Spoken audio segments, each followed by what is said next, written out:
ভারতের বিপক্ষে হামজাদের সম্মানের লড়াই, খেলোয়াড় থেকে সমর্থক সবার কাছে এটিই বছরের সবচেয়ে বড় ম্যাচ। তবে বাংলাদেশের প্রতিটি ম্যাচের আগেই একটি প্রশ্ন ঘুরপাক খায় সকলের মনে, কাদের নিয়ে শুরুর একাদশ সাজাবেন কোচ হাভিয়ের ক্যাব্রেরা। বাংলাদেশের কোচের কাছে গোলপোস্ট রক্ষায় আস্থার প্রতীক মিতুল মার্মা গেল কয়েক ম্যাচে প্রতিপক্ষের শট রুখতে ব্যর্থ হলেও ক্যাব্রেরার মতে দলের সেরা অপশন মিতুলই। অন্যদিকে সেন্টার ব্যাকের পার্টনারশিপটাও থাকবে অপরিবর্তিত। তপু বর্মনের সঙ্গে হবেন তারিক কাজী। ফুলব্যাক পজিশনে প্রতিভাবান জায়ান আহমেদের সাথে থাকবেন দলের প্রথম পছন্দ সাদ উদ্দিন। কি অফেন্স আর কি ডিফেন্স, সব জায়গায় সমান তালে দাপিয়ে বেড়ান বাংলাদেশের প্রাণ হামজা চৌধুরী।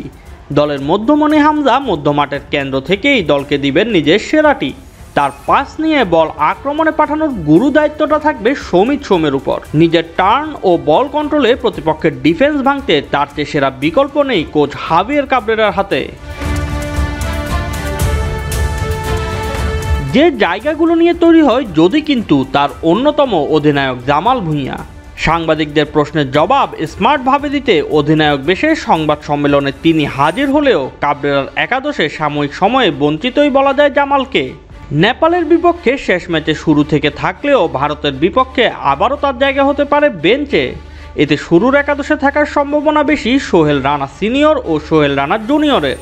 সামান্য ইনজুরি থেকে ফেরা মোরসালিন যদি সুযোগ পানও, তাহলে তাকে শুরুতে থাকতে হবে সাইড লাইনে। অন্য বিকল্প হিসেবে থাকা কিউবা মিচেল ও কাজেম সারা ক্যাব্রেরা সেরা 23 দলে জায়গা পান কিনা তা নিয়ে রয়েছে ব্যাপক অনিশ্চয়তা। ফরওয়ার্ড লাইন নিয়ে অবশ্য বেশি ভাবার সুযোগ নেই। কার্ডজনিত সমস্যায় ফাহামিদুল ইসলাম দলে না থাকায় সুযোগটা নিশ্চিতভাবে পেতে যাচ্ছেন ফয়সাল আহমেদ ফাহিম। সাথে জাতীয় দলের হয়ে সাম্প্রতিক সময়ে গোল পাওয়ার রাকিব তো থাকছেনই। খেলার মধ্যবিরতির পর সুযোগ আসতে পারে শাহরিয়ার ইমন ও আলামিনদের সামনেও। তবে সব ভাবনা উল্টে যেতে পারে মুহূর্তের মধ্যেই। বাংলাদেশের কোচ হাভিয়ের ক্যাব্রেরার মাথায় যে কি ঘুরপাক খাচ্ছে তা বোঝার উপায় নেই।